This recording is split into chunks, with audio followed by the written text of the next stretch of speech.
नमो गोभ्यः श्रीमतीभ्यः सौरभेभ्यः च नमो ब्रह्मसुताभ्यश्च पवित्राभ्यो नमो नमः।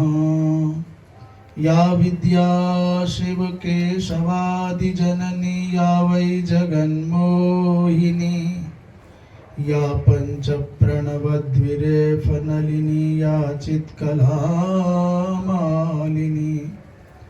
या ब्रह्मादिपिपीलिकान्ततनुसुप्रोता जगत्साक्षिणी सापायात् परदेवता भगवती श्रीराजराजेश्वरी।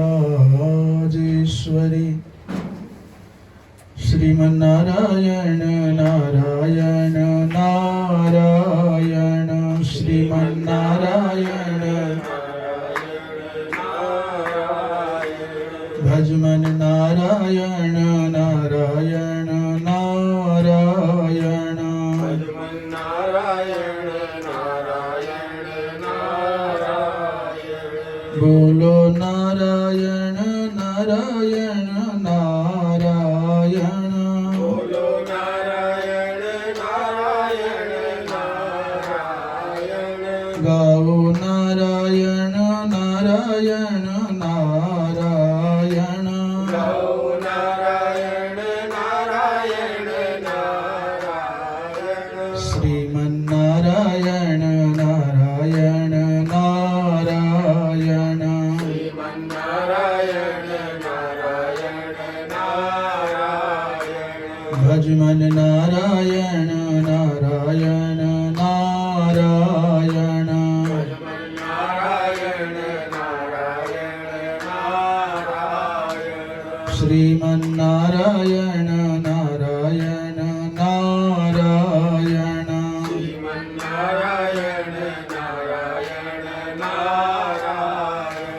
भजमन नारायण नारायण नारायण। भजमन नारायण नारायण नारायण। बोलिए वृंदावन विहारी लाल की, धर्म की अधर्म का प्राणियों में विश्व का गोहत्या गौ माता की परम पूज्य धर्म सम्राट स्वामी श्री करपात्री जी महाराज की हर हर।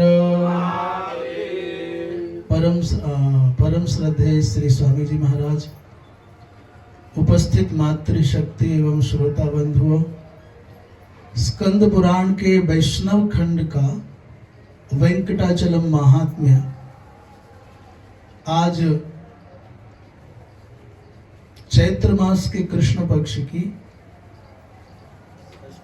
षष्ठी तिथि और दिन रविवार दिनांक 30 मार्च 2024 31 मार्च 2024।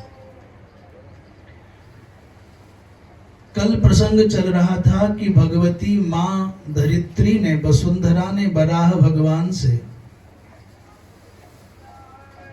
वेंकटाद्रि के विषय में अनेक प्रश्न किए और बराह भगवान एक एक करके सब प्रश्नों के उत्तर दे रहे हैं। बराह भगवान कहते हैं, देवी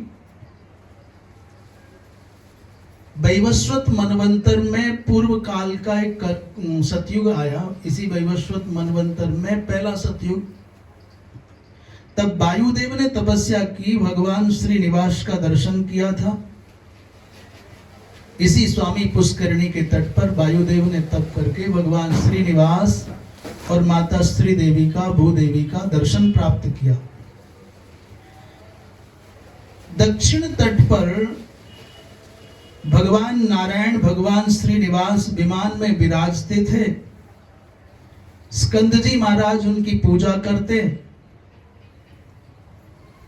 उस समय अगस्त जी महाराज ने यहां तपस्या करके भगवान को दृश्य होने की प्रार्थना की।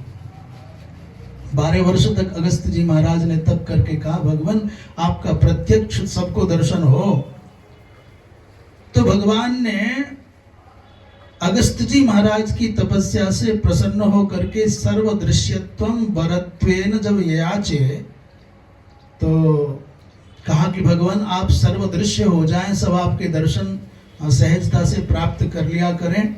भगवान ने कहा अहम दृश्यो भविष्यामि त्वत्कृते सर्वदेहिनाम परंतु एतत् विमानम देवर्षे न दृश्यम स्यात् कदाचन। भगवान ने कहा देवर्षे तुमने तब करके मुझसे चाहा है कि मैं सब प्राणियों को दर्शन दूं, तो मैं दर्शन दूंगा, परंतु जिस विमान पर मैं आरूढ़ हूं, जिस विमान में मैं विराजित हूं, ये विमान संसार के प्राणियों को दृश्य नहीं होगा, मेरा दर्शन हो जाएगा। वायुदेव के द्वारा सेवित और स्कंद जी महाराज के द्वारा आराध्यमान भगवान श्रीनिवास सबको सौख्य प्रदान करते हुए वहां विराज रहे थे। एक समय की बात है, बराह भगवान कहते हैं हे देवी,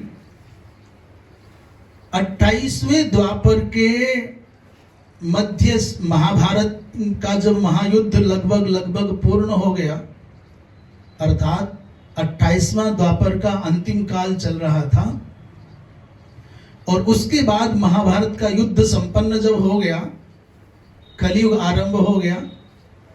ये लगभग समय वो है जब विक्रमादित्य जी महाराज धरती पर शासन करते थे। उसी समय विक्रमादित्य के वंश में, विक्रमादित्य के कालखंड में चंद्रवंश में मित्रवर्मा नाम के एक राजा हुए, बड़े महारथी। तुंडीर मंडल में जो नारायणपुर है वहां रहते थे। वो धर्म पूर्वक प्रजा का पालन करते। उनकी धर्मपत्नी मनोरमा, उस मनोरमा के पावन अंक से सद्गुण संपन्न एक आकाश नामक पुत्र का जन्म हुआ, जिनका विवाह शकवंश की कन्या धरणी के साथ में हुआ। तो आकाश का धरणी के साथ में विवाह संपन्न हो गया। बड़े धर्मनिष्ठ, बड़े प्रजापालक, उन राजा आकाश का बड़ा अद्भुत भाव था भगवान श्रीनिवास के प्रति। इसलिए उनकी कृपा से एक दिन वो राजा लगभग जैसी घटना जनक जी महाराज की है, वैसी ही घटना इनकी भी आकाश की। आकाश सार्वभौम शासक थे। एक दिन वो आरणी नदी के किनारे पर यज्ञ करने के लिए स्वर्ण का हल भूमि में चला रहे थे। पहले जिस भूमि पर यज्ञ किया जाता था, राजा उस भूमि पर सोने का हल चलाते थे। हमने सुना है कि 1.25 किलो के सोने का हल कोटि चंडी यज्ञ करने के संकल्प के साथ परम श्रद्धेय श्री लक्ष्मण चैतन्य जी महाराज ने सीहोर नामक वहां पर किया था। कोटि चंडी बाद में हुआ कि नहीं हुआ, परंतु स्वर्ण का हल वहां चलाया गया था।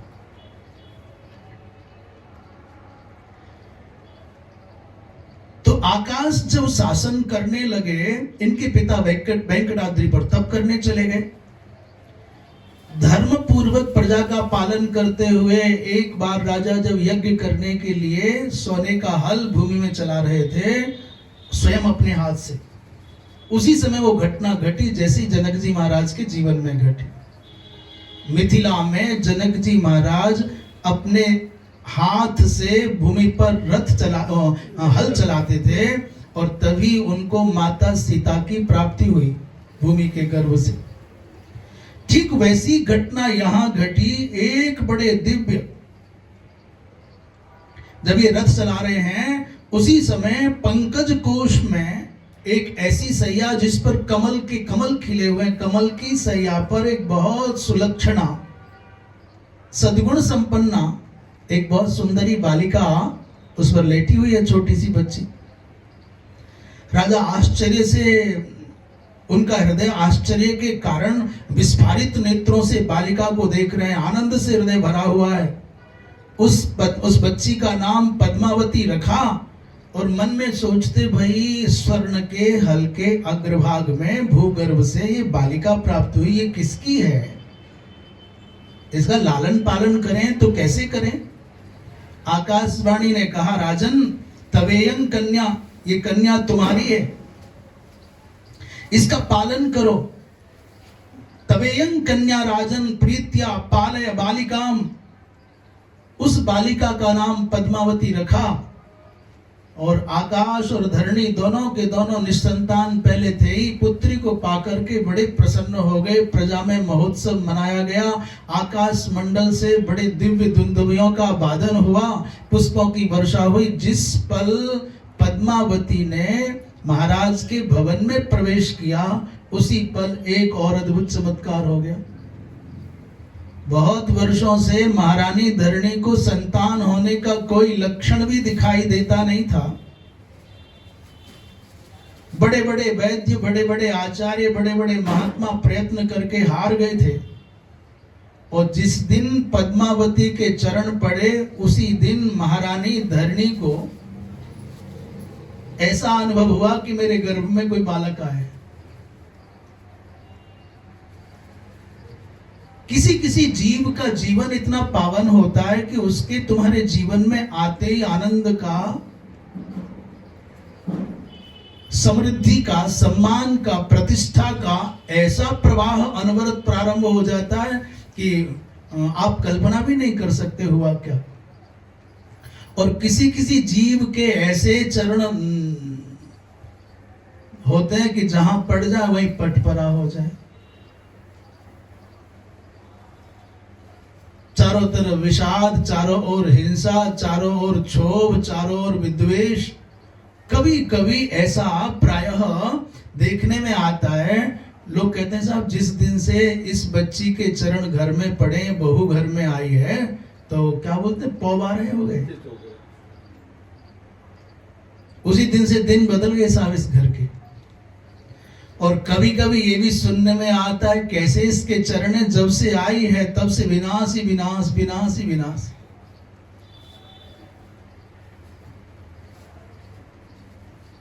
महारानी को संतति का शुभ लक्षण दिखाई देने लगा। और अद्भुत बात यह हुई कि उचित समय में, शुभ मुहूर्त में, जब 5 ग्रह उच्च के थे, उस काल में माता धरणी के गर्भ से वसुमान नामक पुत्र का जन्म हुआ। और जब इस बालक का जन्म हुआ तो उस समय आकाश मंडल से कल्प वृक्ष के पुष्पों की वर्षा हुई। मेष राशि में उच्च के दिवाकर माने सूर्य बैठे हैं। देवताओं ने दुंदुभियां बजाई, आकाश मंडल से कल्प वृक्ष के पुष्पों की वर्षा हुई।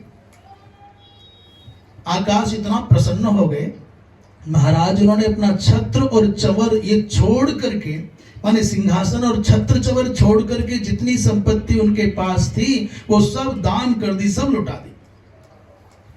12वां दिन आया तो नामकरण संस्कार हुआ, वसुमान नाम रखा गया। बड़े दिव्याति दिव्य व्यंजनों से विद्वानों को, ब्राह्मणों को भोजन कराया गया। उस बालक को यथा समय यज्ञोपवीत संस्कार आदि करा करके शस्त्र की, शास्त्र की शिक्षा, दीक्षा आदि सब संपन्न होने लगी। बच्ची भी धीरे धीरे बड़ी हो रही थी। तो वसुमान और पद्मावती दोनों भाई बहन। एक दिन पद्मावती जब किशोर अवस्था में प्रवेश कर रही थी, अचानक देवर्षि नारद बड़े कौतुकी महात्मा है, उनको पता चला कि पद्मिनी का जन्म हुआ है। इसलिए राजा आकाश के घर आ गए और पद्मिनी को देखते ही उसका हाथ लक्षण देखे। लक्षणों को देख करके नारद जी महाराज ने पद्मिनी को भगवती मां लक्ष्मी मान करके मनी मन वंदन किया और बुला करके हाथ देखने लग गए। पहले पूछा, देवी तुम कौन हो? पद्मावती अपनी सखियों के साथ में कैशोर्य लावण्य विभूषिता वो कन्या क्रीड़ा करती थी। देवर्षि नारद ने उसको पूछा कि तुम किसकी कन्या हो, तुम कौन हो?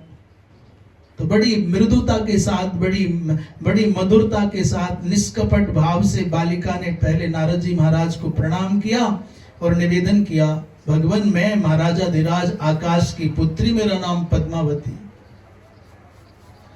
जब हाथ की रेखाओं को नारद जी महाराज ने देखा, पैर के तलवों को देखा, रक्तोत्पल माने लाल कमल के चिन्ह हाथों में देखे, तो समझ गए भाई ये तो साक्षात भगवती मां लक्ष्मी आ गई। अकलंक मयंक के समान मुख को देखा, चिंतन करने लग गए और नारद जी महाराज ने कहा, देवी ऐसा लगता है आपका विवाह तो साक्षात भगवान श्रीनिवास के संग होगा। मुखंते विष्णु योग्यम स्यात् इति मे निश्चिता मतिः, त्वं हि क्षीराब्धि संभूता लक्ष्मीरिव हि दृश्यते, त्वं हि क्षीराब्धि संभूता लक्ष्मीरिव हि दृश्यसे। देवर्षि नारद ने कहा कि तुम्हारा मुख कमल तो साक्षात विष्णु के योग्य लगता है, ये मेरा दृढ़ निश्चय है, और आप तो ऐसा लगता है देवी जैसे समुद्र से समुत्पन्न पद्मा हो, ठीक वैसे ही तुम हो। नारद जी महाराज ऐसा कहकर के अंतर्धान हो गए। एक दिन पद्मिनी, अब थोड़ा समय और बीता और थोड़ी परिपक्वता आई और थोड़ा स्वरूप निखरा, किशोरी हो गई पद्मावती। अपनी सखियों के साथ में एक दिन नगर के समीप वाले उपवन में क्रीड़ा करती थी। जब पद्मावती जिधर जाती बहुत सारे भौरे उसके पीछे पीछे मंडराते हुए भागते। कभी इस पुष्प को देखना, कभी उस डाली को देखना, कभी यहाँ खेलना, कभी वहां खेलना, कभी मृगों को पकड़ने की चेष्टा करना। उतनी ही देर में एक अद्भुत, बहुत सुंदर, बहुत दिव्य, अकलंकेन्दु धवलम, निर्मल निष्कलंक मयंक के समान मुख चंद्र वाले श्रीनिवास नामक युवक ने घोड़े पर सवार होकर के वहां प्रवेश किया।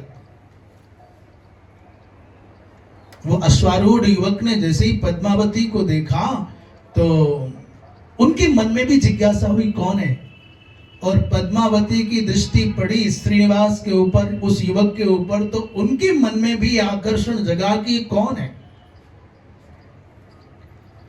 परंतु साक्षात सीधे सीधे संवाद नहीं हुआ। नेत्र सौख्य प्रवर्धनी, नेत्रों को सुख देने वाली आकृति को देख करके श्रीनिवास घोड़े से नीचे उतरे और पद्मावती की सखियों से पूछा, देवी ये कौन है? तो उन्होंने परिचय दे दिया, महाराज आकाश की पुत्री हमारी स्वामिनी पद्मावती हैं ये। तो युवक से पूछा कि भगवान आप कौन हैं, आपका नाम क्या है, आप कहां के रहने वाले हैं? उन्होंने कहा संसार के लोग मुझे कोई कोई कृष्ण कहता है और कोई कोई मुझे सूर्यवंश में समुत्पन्न कहता है, श्री वेंकटाद्रि पर मेरा निवास है, कोई कोई मुझको वीरपति भी कहता है, और कोई कोई संसार में श्रीनिवास के नाम से भी मेरा स्मरण करते हैं। मैं यहाँ वेंकटाचलम पर निवास करता हूं। सखियों ने कहा महाराज आप चाहे जो भी हो जल्दी चले जाओ, ये प्रमदावन है, यहाँ पुरुष का प्रवेश स्वीकार्य नहीं है। यहाँ प्रमदावन माने जहां केवल बालिकाएं स्त्रियां ही रमण करें, क्रीड़ा करें, एक ऐसा अधिकृत क्षेत्र जहां पुरुष का प्रवेश वर्जित हो उसे प्रमदावन कहते हैं। उन्होंने कहा महाराज चले जाओ जल्दी से, नहीं तो महाराज आकाश को पता चल गया, आपको पकड़ करके कारागार में बंद कर देंगे। श्रीनिवास प्रभु ने देखा कि यहां रहना बहुत देर तक उचित नहीं है और संवाद करने का कोई अर्थ भी नहीं है। मन अपना यहीं छोड़ गए और तन बेचारा घोड़े पर बैठा और वेंकटाद्रि चला गया। आज प्रभु श्रीनिवास पहुंचे। एक बड़ी रोचक कथा, बड़ी विचित्र कथा है जिसको सुनकर के आपको, यदि आपके हृदय में भगवान की लीला के प्रति भाव होगा तो आप इसको श्रद्धा के साथ में स्वीकार करेंगे, श्रवण करेंगे, और मन में संदेह हुआ तो हंसी आएगी। भगवान भी ऐसा करते हैं क्या? पर भगवान अपने भक्तों को सुख देने के लिए न जाने कैसी कैसी लीला कर सकते हैं। साक्षात त्रिभुवनपति तिरुपति भगवान श्रीनिवास पद्मावती को अंगीकार करने के लिए एक ऐसी विचित्र लीला करते हैं जैसे कोई सामान्य युवक करता हो। मन छोड़ गए यहीं और तन घोड़े पर सवार होकर के वेंकटाद्रि पहुंच गए।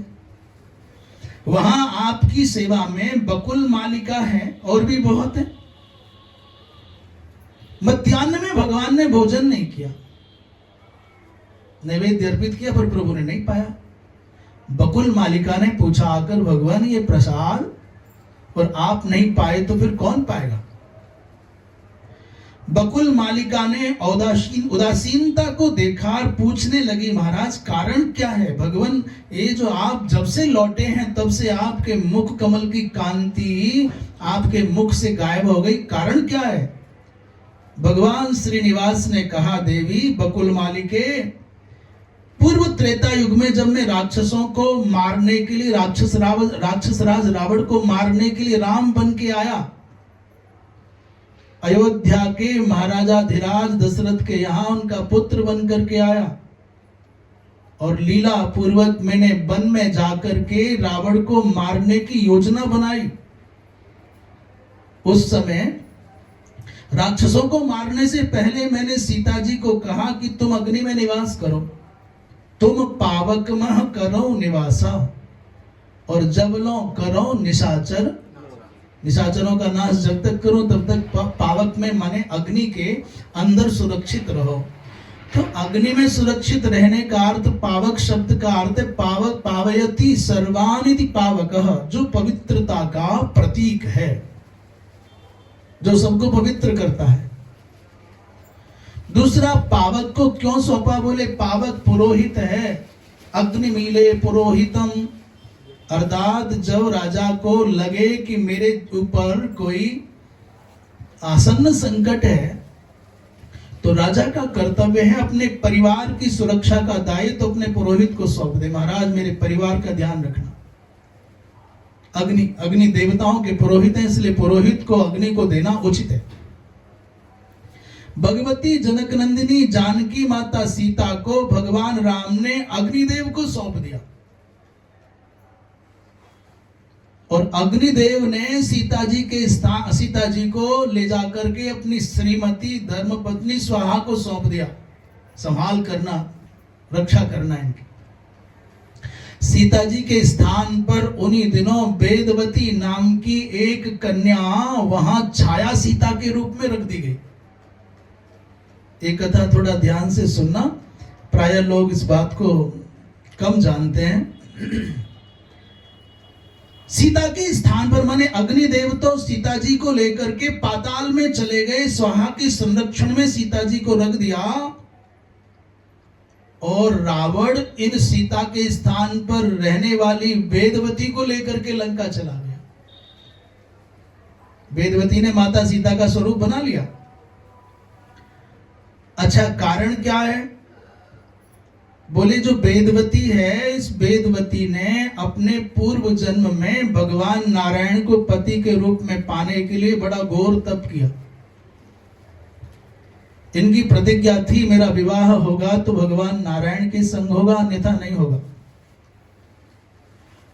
जिस पर्वत की चोटी पर बैठ करके ये वेदवती तप करती थी, एक दिन रावण अपने विमान पर बैठा हुआ उसी पर्वत के ऊपर से जा रहा था। एक सुंदरी और एकांत में किशोरी को, युवती को देखा, अपना विमान नीचे उतार लिया।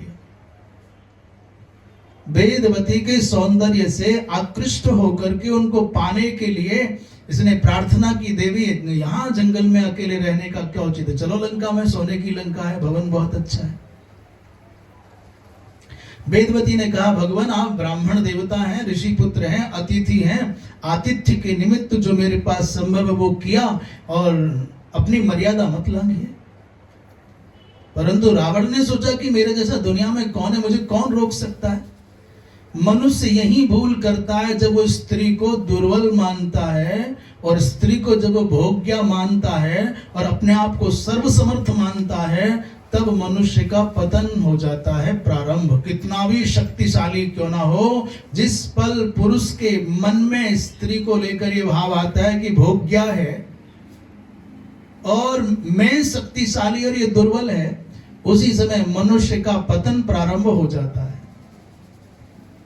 माता वेदवती ने निषेध किया, परंतु रावण बलपूर्वक उनका केस पकड़ करके विमान में बिठाना चाहता था। झटिति माता वेदवती वहां स्थित अग्निकुंड में प्रविष्ट हो गई। अग्निकुंड में जाते जाते भी रावण ने उनके केस पकड़ लिए, तो क्रोध में भर करके अपने हाथ को एक खड्ग की भावना से प्रयोग करके उन केसों को काटा और कहा, दुरात्मा तेरा विनाश करने के लिए मैं फिर लंका में आऊंगी, सावधान।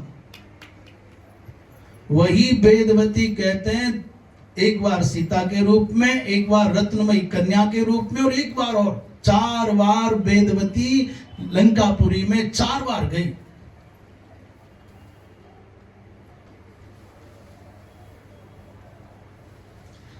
तो जो ये वेदवती है, ये रावण से प्रतिशोध लेना चाहती थी। अग्निदेव को ये पता था। अग्निदेव ने वेदवती को सीता का रूप बना करके भगवान राम के कुटिया में रख दिया। वो जो कहते छाया सीता, छाया सीता, छाया सीता, माया की सीता, माया की सीता, ये माया ये है। वेदवती का जो स्वरूप था, स्वभाव था, जो कार्य करने का ढंग था, सब सीता जी से मेल खाता था। इस बात को कोई नहीं जान पाया कि ये वास्तविक सीता है कि कृत्रिम सीता है। और उसी वेदवती को सीता मान करके रावण अपने आप, और जब सीता जी को लेकर रावण जा रहा था ना, इसको कोई जान नहीं रहा रहस्य को, पर ब्रह्मा जी महाराज जानते थे इस रहस्य को। इसलिए ब्रह्मा जी महाराज उस दिन ब्रह्मलोक में बैठ करके बड़े चैन का सांस लिया। बोले अब रावण का अंत होने वाला है। ये सीता जी को, माने वेदवती को अपनी भार्या बनाने की भावना से भोग्या मान करके ले जा रहा है, पर ये तो इसकी मृत्यु है। आप जिसको ये मान रहे हो कि ये माला है, हमारा कंठ सजाने के लिए, वो माला नहीं है, वो मृत्यु है। अग्निहोत्र गतो बन्निस्तम ज्ञात्वा रावणोद्यमम।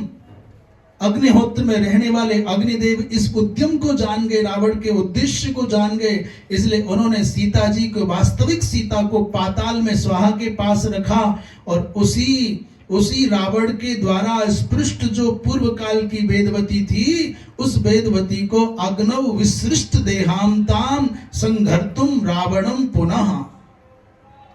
अग्निदेव ने, जो वेदवती ने अपना जीवन रावण के स्पर्श करने के कारण अग्नि को समर्पित किया था, अग्निदेव ने वही सीता जी के रूप में स्थापित कर दी और उसी का हरण करके लंका में रावण ले गया। और हतेतु रावणे पश्चात पुनरग्निम विवेश सा। अब एक और रहस्य की बात स्पष्ट होती है। वैष्णव खंड के वेंकटाचलम महात्म्य में लोग ऐसे ऐसे प्रश्न करते हैं, ऐसी ऐसी शंका करते हैं जिनका कोई और छोर नहीं। कहेंगे साहब राम जी कितने निष्ठुर हो गए, रावण के यहाँ सीता रही, सब जानते हुए भी सीता की अग्नि परीक्षा ले ली। क्यों भैया अग्नि परीक्षा केवल स्त्री क्यों दे, पुरुष क्यों नहीं दे? अपनी पवित्रता को प्रमाणित करने की जिम्मेदारी केवल नारी के हाथ में क्यों, नारी के हिस्से में क्यों आई? ये पुरुष क्यों नहीं अपनी पवित्रता को सिद्ध करने के लिए अग्नि में जाता है? न जाने कैसे कैसे कुतर्क संसार ने किए कि पुरुष को भी वैसे ही अग्नि में अंदर उतरना चाहिए अपनी प्रामाणिकता सिद्ध करने के लिए। परंतु मैं निवेदन करूं, पुरुष पवित्र हो या अपवित्र हो, इससे कोई ज्यादा फर्क नहीं पड़ना है। एक पुरुष यदि कुमार्गामी हो गया तो केवल एक पुरुष खराब हुआ, पर एक माता यदि कुमार्गामिनी हो गई तो लगभग साक्षात माने प्रत्यक्ष और परोक्षतया, डायरेक्ट और इनडायरेक्ट, लगभग सैकड़ों लोगों का जीवन प्रभावित होता है। दूषित गर्भ धारण करने वाली मां माने जिस माता का जीवन पावन नहीं है, उस माता की कोख से किसी महापुरुष का जन्म होना संभव नहीं है। कोई महापुरुष धरती पर जन्म लेता है तो वो बड़ी पवित्र आत्मा माता का चयन करता है। इसलिए ऋषियों ने, महर्षियों ने पुरुष के बारे में बहुत ज्यादा विचार किया, ऐसा नहीं है, परंतु इतना सूक्ष्मता से विचार नहीं किया जितना सूक्ष्मता से विचार महापुरुषों ने, ऋषियों ने, महर्षियों ने इन माताओं की पवित्रता के विषय में किया। लोग मूर्ख हैं जो कहते हैं साहब ये कन्याओं पर प्रतिबंध क्यों, पुरुषों पर प्रतिबंध क्यों नहीं। अरे कन्या अनमोल रत्न है, अनमोल रत्न की सुरक्षा आपको अपने सोने की चैन, अपने हीरे की अंगूठी की रक्षा आपको बहुत सावधानी से करनी होती है। और लोहे की, काठ की, स्टूल जैसी, कुर्सी जैसी चीजें तो अंदर पड़ी रहे, बाहर पड़ी रहे, क्या फर्क पड़ता है। रात को सोने चले गए, सर्दी की रात में अपने कक्ष में सोने चले गए और अचानक 12 बजे आपको नींद खुली और याद आया मेरी हीरे की अंगूठी कहाँ रह गई, उंगली में है नहीं, बिस्तर पर है नहीं, कहाँ रखी। तो याद आया हम खेल रहे थे घर के बाहर और मैंने उस समय खेलते समय अंगूठी दरवाजे पर रख दी थी। बताना कोई चैन से सो पावेगा? कितनी भी भयंकर ठंडी हो, कितनी भी गहरी काली रात हो, कितना भी कोहरा छाया हो, आप रात के 12 बजे भी पसीना आएगा, आग सी जलेगी शरीर में, उठ करके तुरंत बाहर जाओगे, दरवाजा खोलोगे, देखो अंगूठी है कि नहीं। और जब तक अंगूठी नहीं मिलेगी हीरे की, तब तक आपको चैन नहीं आएगा। और लेटे हो बिस्तर पर, भैया कुर्सी आज बाहर रह गई, पुरानी वाली लोहे की, अंदर रखी कि नहीं रखी। और लोहे की कुर्सी को कौन ले जाएगा, पड़ी रहने तो पुराने काठ की कुर्सी। बोले पूरे बाहर रह गई थी, बाहर बैठे थे। अरे कि जस्ट सो जा, चैन से पड़ी रहने दो, कोई ना ले जा रहा उसको। बाहर पड़ी हुई पुरानी सी, टूटी सी, खराब सी कुर्सी बाहर रह जाए तो आपकी नींद नहीं उचटती, आपको बेचैनी नहीं आती। पर आपके गले की चैन, आपके हीरे की अंगूठी बाहर रह जाए तो आप बेचैन हो जाते हो, आपको नींद नहीं आती जब तक वापस नहीं पा लेते। मतलब समझ में आया? हमारी बेटियां तो हमारे गले की स्वर्ण की चैन जैसी हैं, हीरे की अंगूठी जैसी हैं। ये बाहर रह जाए तो जब तक वापस सुरक्षित ना मिल जाए चैन नहीं आ सकता। और लड़के तो टूटी हुई कुर्सियों के जैसे हैं, जंग लगी पुरानी बूढ़ी कुर्सियों के जैसे हैं। रह गई बाहर तो रह गई। भैया तो भगवान जो अग्निदेव हैं, उन्होंने सीता का रूप, हाँ, अग्निदेव के अंदर रखी हुई सीता माने वेदवती बाहर थी, सीता जी अंदर थी। तो राम जी ने, तो राम जी इस रहस्य को जानते हैं कि मेरी असली सीता नहीं, असली सीता तो अग्नि के पास है। उन्होंने कहा, लक्ष्मण से कहा, लक्ष्मण थोड़ा लकड़ी लाओ, अग्नि जलाओ और सीता की परीक्षा हो जाए, सीता चाहिए उनको वापस। तो रहस्य तो यह है कि राम जी इस वेदवती को लौटा करके अग्नि को देना चाहते हैं और अग्नि के पास रहने वाली सीता जी को वापस पाना चाहते हैं। परंतु लोग कह रहे हैं सीता जी की अग्नि परीक्षा हो गई, ये तो अन्याय हो गया, ये तो अत्याचार हो गया।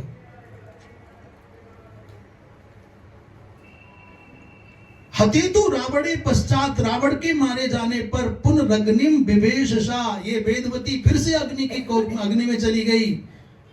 और तदा अग्निदेवः माम अवदत्, श्रीनिवास भगवान कहते हैं हे देवी, उस समय अग्निदेव ने मुझसे कहा था, क्या कहा? इयं वेदवती देव सीतायाः प्रियकारिणी, सीतार्थं राक्षसपुरे तेन बंदीकृता स्थिता, तस्मादेनांबरेणैव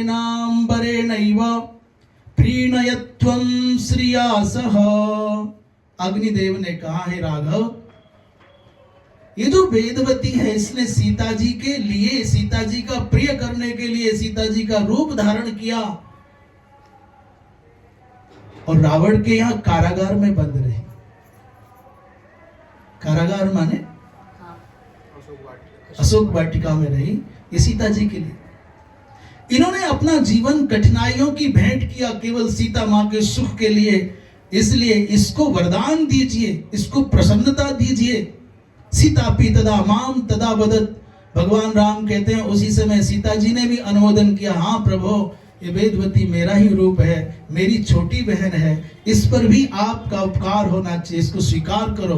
राम जी ने कहा कि इस जन्म में तो मैंने एक पत्नी व्रत लिया है, इसलिए इस जन्म में वेदवती को स्वीकार नहीं कर सकता, परंतु जब 28वां कलयुग आएगा तो यही वेदवती पद्मावती बनकर के आकाश के घर प्रकट होगी, भूमिजा बन करके, और मैं श्रीनिवास बनकर के वेंकटाचलम पर रहूंगा, तब इस वेदवती को स्वीकार करूंगा। भगवान श्रीनिवास ये कथा वेंकटाचलम पर बकुल मालिका को सुनाते हैं। भगवान कहते हैं, हे भूमिजे जनकजे एतत् करिष्यामि, ये करूंगा 28वें कलयुग में, जब ये आकाश की पुत्री भूमि तनया बनकर के पद्मावती या पद्मिनी बनकर के आएगी, तब मैं इनको स्वीकार कर लूंगा। ऐसा भगवान श्रीनिवास ने कथा सुनाई और कहा, है बकुल मालिके, जब तक पद्मिनी यहाँ नहीं आएगी विवाहित होकर के, तब तक चैन से हम न भोजन करेंगे और ना हमको विश्राम मिलेगा। तुम जाओ और आकाश राज का मंतव्य क्या है ये जानो, पद्मिनी की मनोदशा क्या है ये भी जानो। तो भगवान श्रीनिवास ने बकुल मालिका को दूती बना करके, संदेश वाहिका बना करके आकाश राज और धरणी के पास भेजा। और इधर क्या हुआ, बोले जब से माता पद्मिनी अथवा पद्मावती ने भगवान श्रीनिवास को देखा, उसी दिन से तीव्र ज्वर में तप रही हैं, भोजन छूट गया। ये सामान्य मनुष्य के जैसी वृत्ति नहीं है, वो जीवात्मा धन है जो भगवान के विरह में तप रहा है। साधारण मनुष्य के प्रेम की चाह में, विरहाग्नि में तपने वाला मनुष्य इस मात्रा में मैं समझता हूं, एक मात्रा, एक उदाहरण के लिए मात्र कह रहे हैं, उद्देश्य कुछ और नहीं है, पर मुझे ऐसा लगता है वो चाहे उचित हो या अनुचित, नैतिक हो या अनैतिक, वो विषय एकदम अलग है। पर ये बात समझ में आती है कि मिथ्या और विषयी वासनात्मक प्रेम के चक्कर में पड़ा हुआ व्यक्ति भी मृदु हो जाता है, दीन हो जाता है, विनयी हो जाता है। माने प्रेम का जो विद्रूप है, प्रेम का जो दूषित रूप है, प्रेम का जो विकार है, जिसे संसारी प्रेम कहते हैं, वासनात्मक जो पक्ष है, जैसे अग्नि में धुआं रहता है और ज्योति रहती है दोनों, ये जो वासनात्मक पक्ष है प्रेम का, ये वैसा ही जैसे अग्नि की दो सत्ता, धुआं और प्रकाश। ऐसी प्रेम तत्व के दो पक्ष हैं, एक वासनात्मक सांसारिक व्यवहार और दूसरा है पवित्र उपासना में भगवत प्राप्ति का साधन। तो सामान्य मनुष्य जब किसी सामान्य व्यक्ति के प्रति अनुराग से भर जाता है, तो सारी दुनिया का तिरस्कार सहने को भी तैयार और करने को भी तैयार,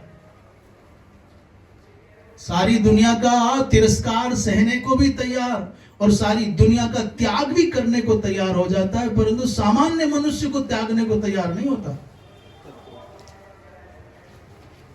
ये बात मैं हमारे कहने का उद्देश्य क्या है, कितनी गंभीरता से हम कह रहे हैं, कितना आप समझ पा रहे हैं। सामान्य प्रेम का भी ये प्रभाव है कि सारी दुनिया अपमान करे, तिरस्कार करे, सब सह लेगा, रोलेगा, और सबको त्यागना पड़े, त्यागने को तैयार हो जाएगा। तो सोचो, जिस जीव का भगवान से प्रेम हो जाए, ये तो वासना में प्रेम है, इसका परिणाम ये, जो भगवान से उपासना में प्रीति हो जाए, विशुद्ध प्रेम हो जाए, वो संसार में फिर किसको अपने गले लगाएगा। जगते रहत उदासी, संसार से उदासीन रह करके जिसको भी त्यागना पड़ेगा त्यागेगा, परंतु उस परम पुरुष के, परम प्रेमास्पद परमात्मा के प्रेम में पड़ा, उसके बिना चैन नहीं आएगा। इसलिए संसार के विषयी जीवों के प्रति प्रेम होने पर जब इतना व्यक्ति अंधा समर्पण करता है, तो सोचो जो भगवान के प्रेम में पड़ा है उसको क्या, उसके आनंद का पारावार कैसे नाप पाओगे। तो जो पद्मावती है, जो पद्मिनी है, जिस दिन से भगवान श्रीनिवास का दर्शन किया, घर आ तो गई, पर घर में केवल शरीर पड़ा है, मन तो श्रीनिवास भगवान के पास है। अनेक राजा की पुत्री है, बड़े बड़े वैद्य आते हैं, बड़े बड़े मांत्रिक आते हैं, यांत्रिक आते हैं, तांत्रिक आते हैं, और भी जो कुछ करने वाले हैं, सबका नाम नहीं ले सकते, पर सब आते हैं।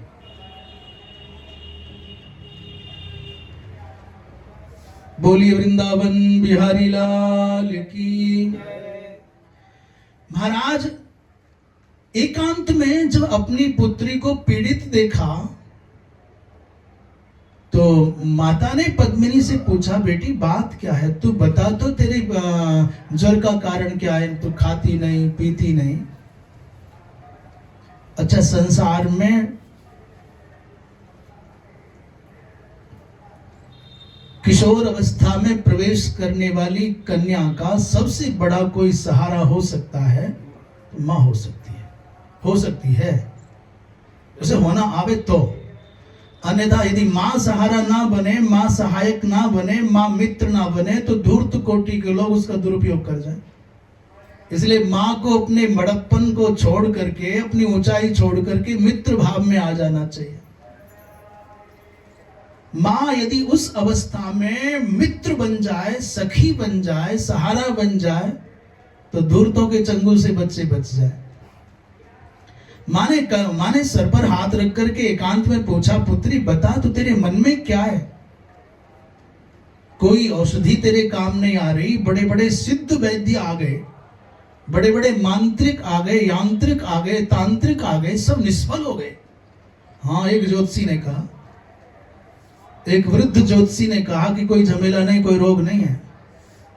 इसकी नाड़ी में, वो जो नाड़ी देख कर गए, इसकी नाड़ी में भक्ति का प्रवाह तीव्र बढ़ गया, इसने किसी पुरुष का दर्शन किया है। ये अवस्थाजन्य मात्र ताप नहीं है, ये रोगजन्य ताप नहीं है, इसने किसी विलक्षण पुरुष का दर्शन किया है। जब पूछा महारानी ने सखियों से, तो कहा एक था।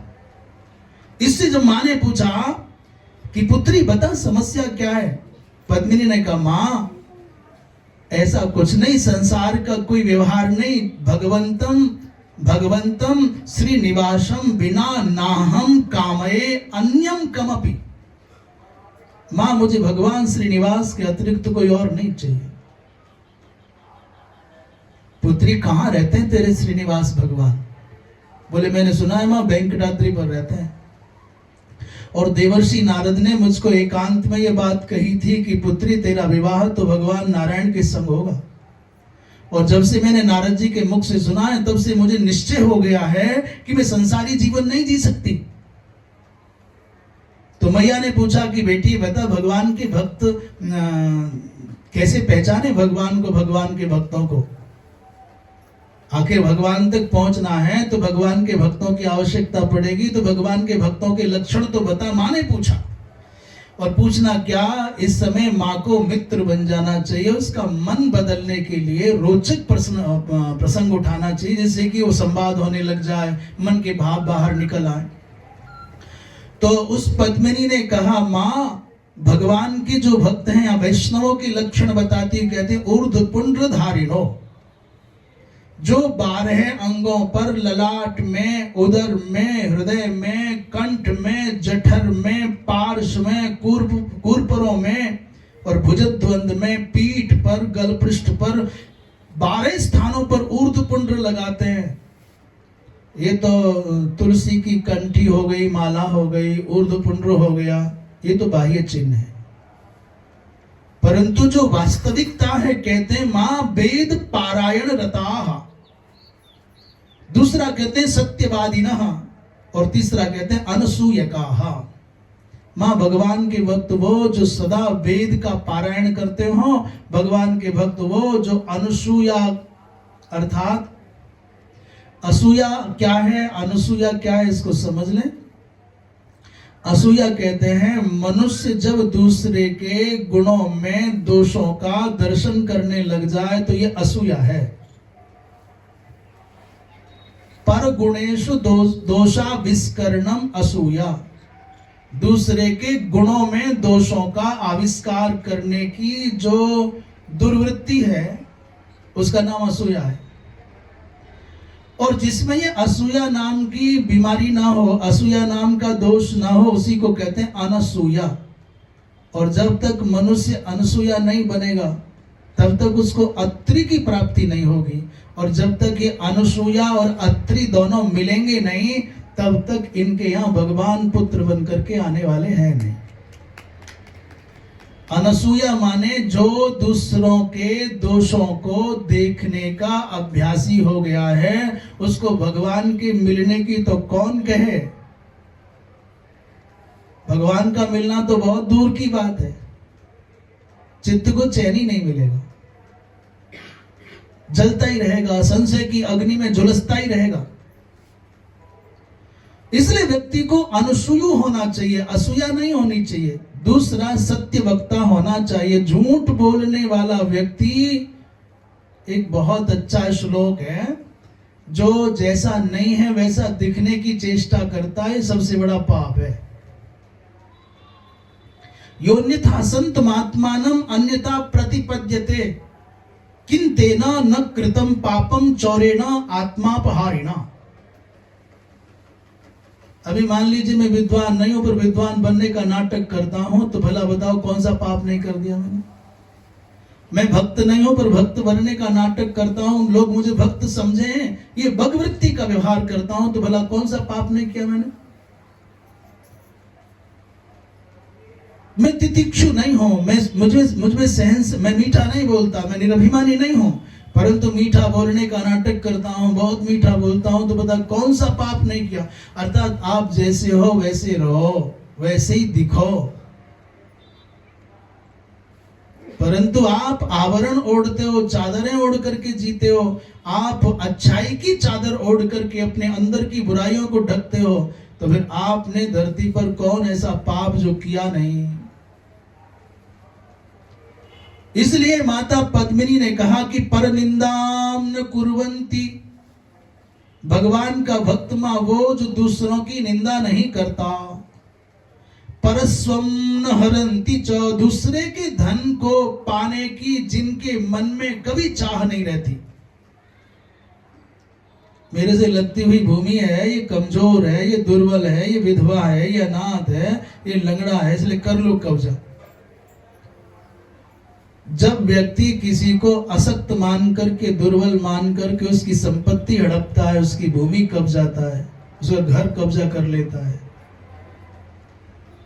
तो माना कि एक समय तुम बहुत शक्तिशाली और वो बहुत दुर्बल है। उस दुर्बल व्यक्ति के पैरों में उतना दम नहीं, उसके हाथों में उतनी क्षमताएं नहीं, उसके पास शक्ति नहीं है कि तुम्हारा विरोध कर सके। पर परमात्मा की लाठी इतनी मजबूत होती है कि पड़ती भले कुछ देर बाद है, पर जब पड़ती है तो हिसाब बराबर कर देती है।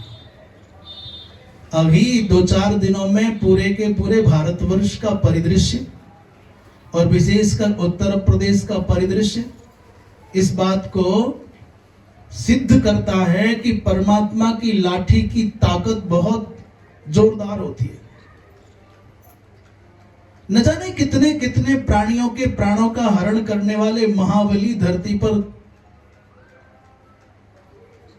मिट्टी में मिलते हुए देखे जाते हैं। इसलिए कभी जब शक्ति बहुत हो, सामर्थ्य बहुत हो, तुम्हारा प्रभाव बहुत हो, तो दुर्बल को मत सताना। दुर्बल को न सताइए जाकी मोटी हाय। कमजोर व्यक्ति को, दुर्बल व्यक्ति को नहीं सताना चाहिए, क्योंकि उसकी लाठी में दम नहीं है, उसके हाथों में दम नहीं है, पर उसकी आह की अग्नि में बहुत दम है।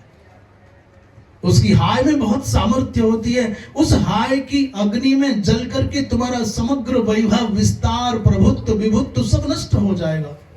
दुर्बल व्यक्ति को नहीं सताना चाहिए। उस पद्मिनी ने कहा कि मां जो परनिंदा नहीं करते, दूसरे का धन नहीं हरण करते, पर दारान स्मरंती, पर स्त्रियों का चिंतन नहीं करते, और न स्पृशन्ति कदाचन, जो सब प्राणियों पर दया का भाव रखते हैं, सबका हित करने का भाव रखते हैं, जो भी कुछ मिल जाता है न्यायोचित पद्धति से उसी से संतुष्ट रहते हैं, बीत राग हैं, भय क्रोध आदि से मुक्त हैं, माँ वही भगवान के भक्त हैं, वही वैष्णव हैं। तान विद्धि वैष्णवान। और माँ ऐसे अनुपम भक्तों के द्वारा प्रतिपूजित जो परमाराध्य है भगवान श्रीनिवास, वही मेरे पति होने योग्य हैं। बोलिए वृंदावन बिहारी लाल की। यहाँ पर और भी कुछ वैष्णवों के लक्षणों का उल्लेख किया है कि जैसे शीत अथवा तप्त मुद्राएं धारण करना, शंख चक्र अथवा धनुष बाण आदि।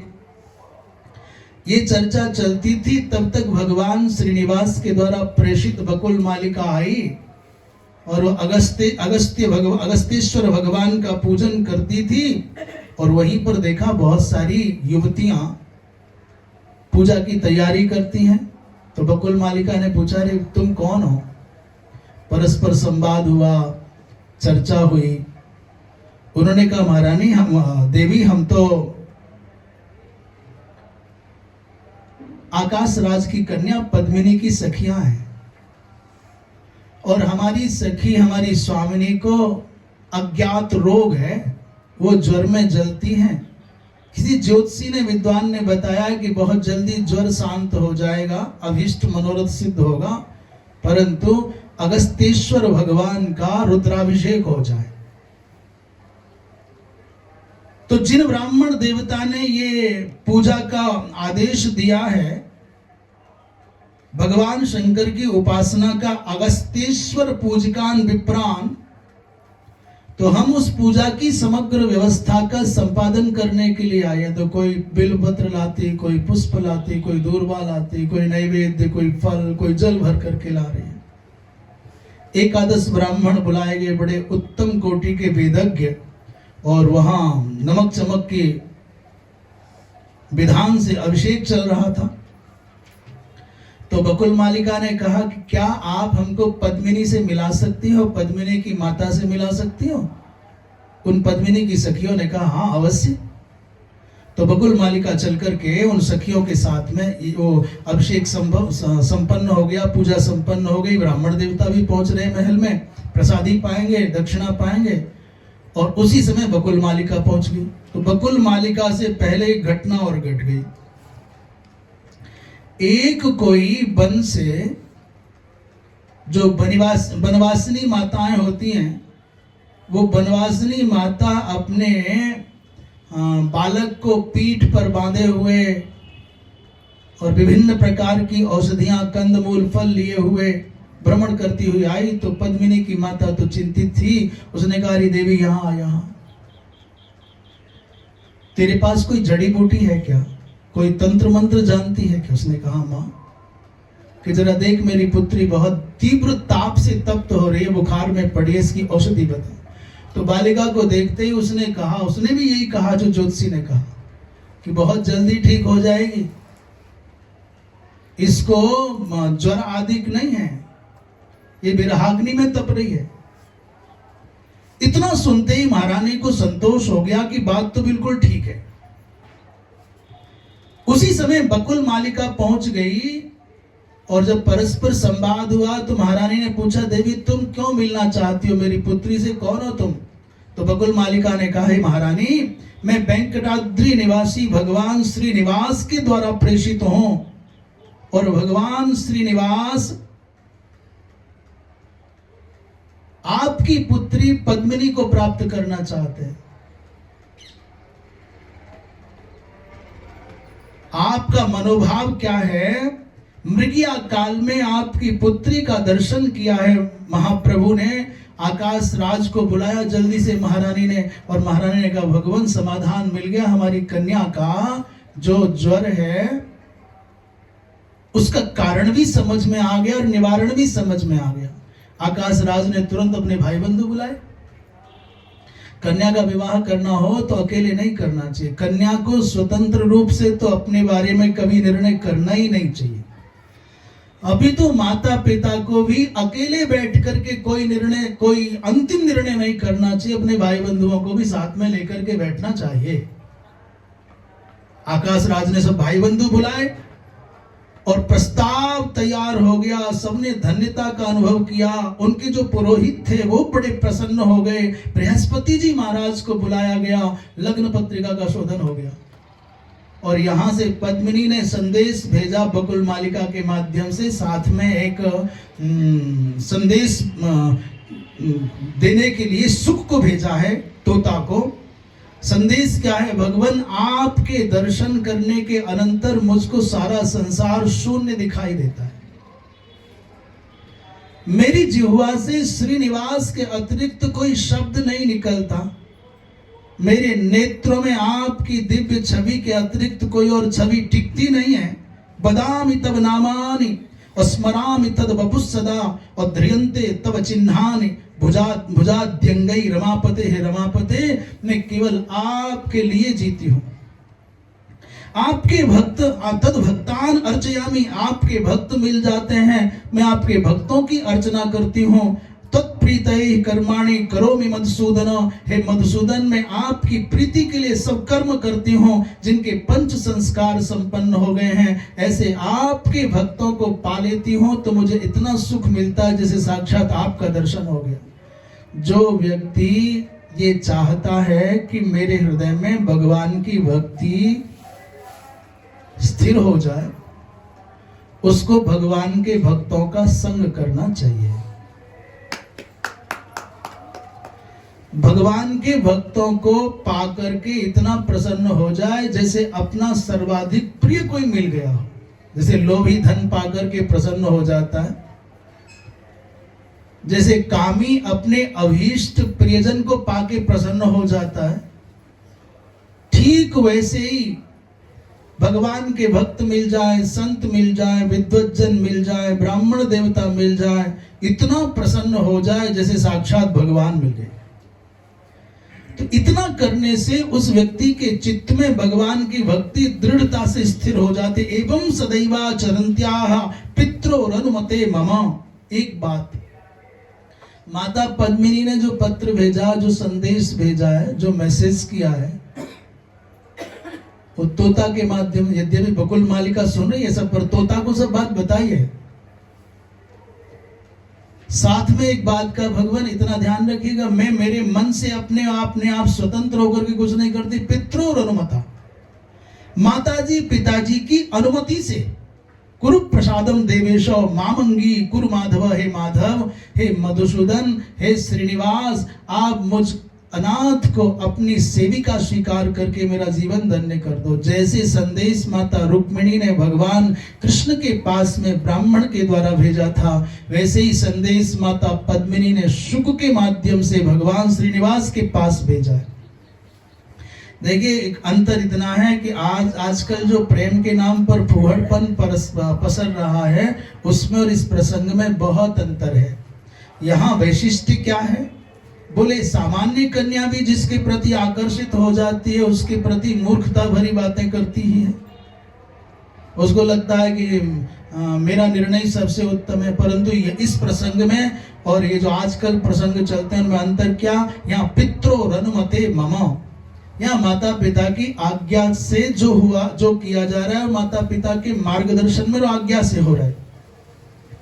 माता पिता का तिरस्कार करके तथा कथित प्रेम के नाम पर आजकल जो हो रहा है, ये मनुष्य के अपने विनाश का भी कारण है और सामाजिक ह्रास का भी कारण है। और केवल अपने विनाश का और सामाजिक ह्रास का नहीं, ये पूरी की पूरी मानवता के लिए भी बहुत हानिकारक है। आजकल बच्चियां जो व्यर्थ में क्षुद्र लोगों की ओर आकर्षित हो जाती हैं, विशेषकर यवनों की ओर आकर्षित हो जाते हैं, म्लेच्छों की ओर, और उनको लगता है साहब मेरे वाला वैसा नहीं है, तो ये बहुत बड़ा घातक हो जाता है। अपने जीवन से भी हाथ धोना पड़ता है। और गोप्यत्वेनापि नास्ति मम प्रीति, कोई गोपनीयता से नहीं है, मेरे माता पिता को सब ज्ञात है। और भगवान एक निवेदन और है, मिथ्या देहाकर्षण भी नहीं है, ये आत्मा का संबंध है। ये भाव प्रबणम समर्पणम स्वीकृत्य प्रभो मम जीवनम रक्षस्व, मेरे जीवन की रक्षा करो। अब सुख के माध्यम से जब ये संदेश भगवान श्रीनिवास को प्राप्त हुआ, बकुल मालिका ने भी वहां की परिस्थितियां बताई, तो झटिति भगवान श्रीनिवास ने प्रसन्न होकर के अपने गले की बन माला, बड़ी दिव्य माला, तुलसी की माला उठा करके शुक को दी और कहा, जाओ ये प्रसादी के रूप में पद्मिनी को लौटा देना। ये बनमाला क्या है? बोले वन में उत्पन्न होने वाले अनेक प्रकार के पुष्पों की विरचित माला को बनमाला कहते हैं। ये एक भाव है। दूसरे आजानुलंबिनी माला, सर्वर्तु कुसुमोज्ज्वला, मध्य स्थूल कदम्बाद्या बनमालेति कीर्तिता। वाचस्पत्यम में ऐसा लिखा है कि इतनी बड़ी माला हो कि गले में डाली जाए तो भगवान के घुटनों तक आ जाए। आजानुलंबिनी माने घुटनों तक सुदीर्घ जो माला है, जिसमें सब ऋतुओं के खिलने वाले पुष्प लगे हों और बीच में कदम्ब आदि भी लगे हों, उस माला को बनमाला कहते हैं। अब तो भगवान श्रीनिवास का विवाह के निमित्त जो देशाचार, लोकाचार, शास्त्राचार है, उसका पालन होने लगा। और इधर आकाश राज और धरणी माता ने भी अपनी कन्या को विवाह के निमित्त तैयार करना आरंभ कर दिया। जब पद्मिनी के पास में भगवान की कंठस्थित माला पहुंची, विष्णु मालां सुकंठस्थाम हरेस्तेना दाय सस्मितः, उस माला को प्राप्त करके पद्मिनी को लगा कि साक्षात भगवान का सानिध्य मुझको मिल रहा है। भगवान के चरणों पर चढ़ी हुई तुलसी मिल जाए, भगवान का चरणोदक मिल जाए, भगवान के कंठहार की पुष्प मालिका मिल जाए, उस माला को, उस निर्माल्य को, उस प्रसादी को, उस चरणोदक को पाकर के आपको ये लगे कि साक्षात प्रभु का दर्शन मुझको हो गया, प्रभु का स्पर्श मुझे हो गया, तो वो प्रसादी, वो निर्माल्य, वो पुष्प पाना सार्थक हो गया। और केवल अहंकार सजाने के लिए, एक देखो मेरे गले में बड़ी माला पड़ी है दिखाने के लिए, तो फिर उसका कोई लाभ नहीं। इसलिए भगवान की प्रसादी को, निर्माल्य को पाकर के भगवत संग का सुख मिले, ऐसा अनुभव करे, ऐसा भाव में डूब जाए, तो भगवान के भक्त का बड़ा लाभ हो। कमलाया स्कंद देशे ममोच सुमनश्चिताम। अब भगवान जब आए हैं, एक बात और कह करके विराम दें। आजकल विवाहों में एक बरमाला का चक्कर चल गया है। जो वधू बनने वाली है, कन्या बर के गले में माला डालती है और बर कन्या के गले में माला डालता है। और कभी कभी बड़ा ऊंचापन भी दिखता है कि वो उचक गया और ऊंचा हो गया, वो क्या क्या सब नाटक होता है। पर ये शास्त्रीय है क्या? हाँ, स्कंद पुराण के अनुसार ये शास्त्रीय है। भगवान श्रीनिवास आए हैं और भगवान श्रीनिवास ने अपने हाथों की माला नगर के बाहर जब स्थान सजा है। एक और विशेष बात है कि जब बरयात्रा आ रही है, उसके आने से पहले कन्या हाथी पर सवार होकर के, वाहन पर बैठ करके नगर की परिक्रमा करके नगर के बाहर आ गई कन्या। उधर से बरयात्रा आ रही, इधर से कन्या ने पूरे नगर की परिक्रमा की है और नगर के बाहर ही ये बरमाला का कार्यक्रम हुआ है। भगवान श्रीनिवास ने अपनी माला माता पद्मिनी के कंठ में डाली और माता पद्मिनी ने भगवान नारायण के कंठ में जयमाला डाल दी।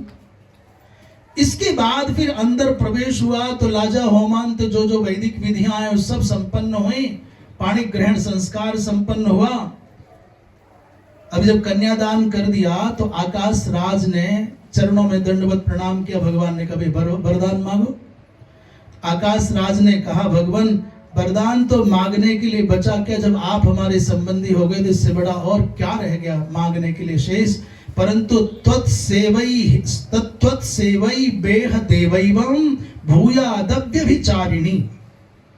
आप यदि हम पर प्रसन्न हैं तो मैं केवल अपनी कन्या आपको दान नहीं कर रहा, मैं अपना आत्मार्पण, आत्मसमर्पण भी करता हूं। और कुछ चाहिए नहीं प्रभु, बस जब तक इस संसार में मेरा अस्तित्व रहे आपकी सेवा करता रहूं, निष्कपट भाव से, निर्व्याज भाव से, निर्लोभ भाव से, बदले में कुछ चाहिए नहीं, बस आपकी प्रसन्नता भरी दृष्टि बनी रहे। ऐसा कह करके भगवान पद्मिनी को विदा करके वेंकटाचलम लेकर गए हैं। और आज की कथा को यही विराम देते हैं, शेष प्रसंग कल होगा।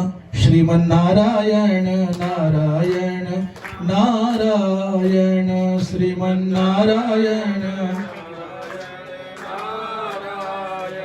भजमन नारायण नारायण नारायण, भजमन नारायण नारायण, बोलो